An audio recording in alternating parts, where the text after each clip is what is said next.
بسم اللہ الرحمن الرحیم۔ آج ہم اسماء اشارہ پڑھیں گے اور اس میں ہم حاذا اور اس کے استعمال کو دیکھیں گے۔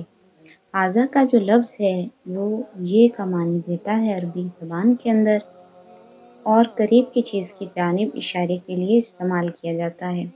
جیسا مثال میں دیکھیں، لکھا ہے حاذا بیتن، تو اس کا معنی ہوگا یہ گھر ہے۔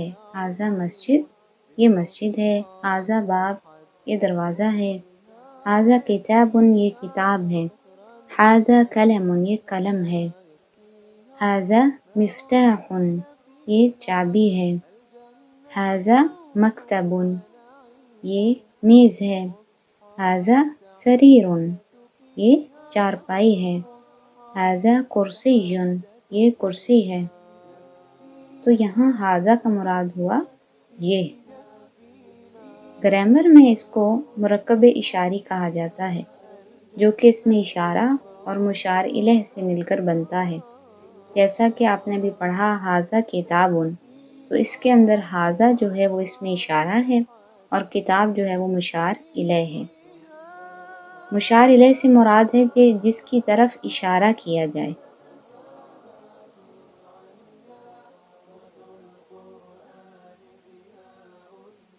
عربی زبان کے اسماء اشارہ جو ہیں وہ مختلف ہوتے ہیں، مذکر کے لیے اور ہیں اور مؤنث کے لیے اور ہیں۔ اگر آپ نے کسی ایک مذکر کی طرف اشارہ کرنا ہے تو اس کے لیے حاذا، دو لوگوں کی طرف یا اشیاء کی طرف مذکر تو حاذانی، اور بہت سارے ہوں تو ہا اولائی۔ اسی طرح مؤنث اسماء جو ہیں ان کے لیے حاذیہی اگر واحد ہو، ہاتانی اگر تثنیہ یعنی دو ہوں، اور ہاؤلائی اگر جمع ہوں۔ اسی طرح اسماء استفہام اگر آپ دیکھیں، اسماء استفہام یعنی سوالیہ الفاظ، عربی کے اندر ماں کا لفظ جو ہے وہ کیا کے لیے ہوتا ہے، جس کو انگریزی میں وٹ کہا جاتا ہے۔ کیا، حل، کیا، من، کون۔ اسی طرح اور حل کا جواب نعم، لا سے دیا جاتا ہے۔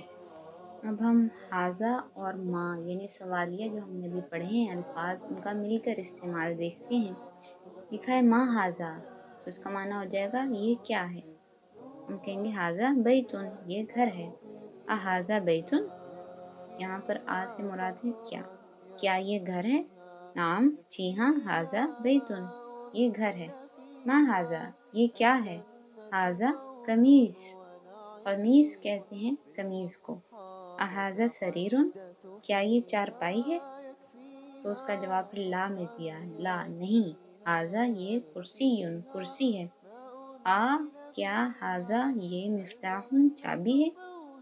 تو جواب دیا لا نہیں، حاذا قلم، یہ قلم ہے۔ آگے ہے ما حاذا، یہ کیا ہے؟ تو اس کا جواب ہوگا حاذا مفتاح۔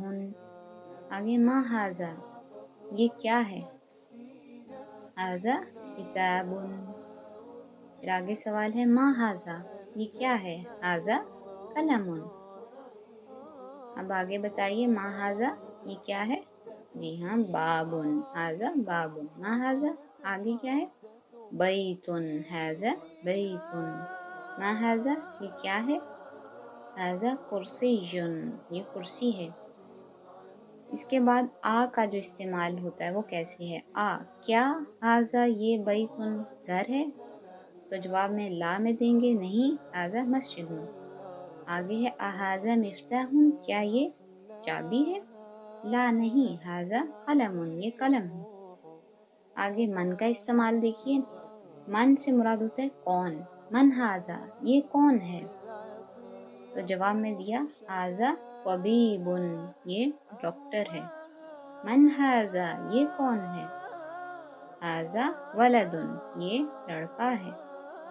من حاذا، یہ کون ہے؟ حاذا طالب، یہ طالب علم ہے۔ احاذا ولد، کیا یہ لڑکا ہے؟ ولد یعنی لڑکا۔ لا نہیں، حاذا رجل، یہ تو آدمی ہے۔ آج ہم نے کیا سیکھا؟ آج ہم نے یہ سیکھا ہے کہ جو مذکر اسماء ہوتے ہیں ان کی طرف اشارہ کرنے کے لیے حاذا، حاذان اور ہاؤلائی کے الفاظ استعمال ہوتے ہیں، اور مؤنث اس میں اشارہ قریب کے لیے حاذی، ہاتانی اور ہؤلائی استعمال ہوتے ہیں۔ ما، ہل، آ اور من حروف استفہام میں سے ہیں۔ ہل اور آ سے شروع ہونے والے سوالات کا جواب نعم یا لا کہہ کر دیا جاتا ہے۔ اب آپ ان جملوں کی عربی میں مشق کریں اور ان کو بنانے کی کوشش کریں۔ یہ کتاب ہے، یہ دروازہ ہے، یہ قلم ہے، یہ کاپی ہے۔ بہت شکریہ دیکھنے کا۔ لائک کیجئے، کمنٹ کیجئے اور اپنی آراء سے آگاہ کیجئے گا، اور سبسکرائب کرنا اور بیل آئیکن پر بٹن دبانا مت بھولیے گا۔ خدا حافظ۔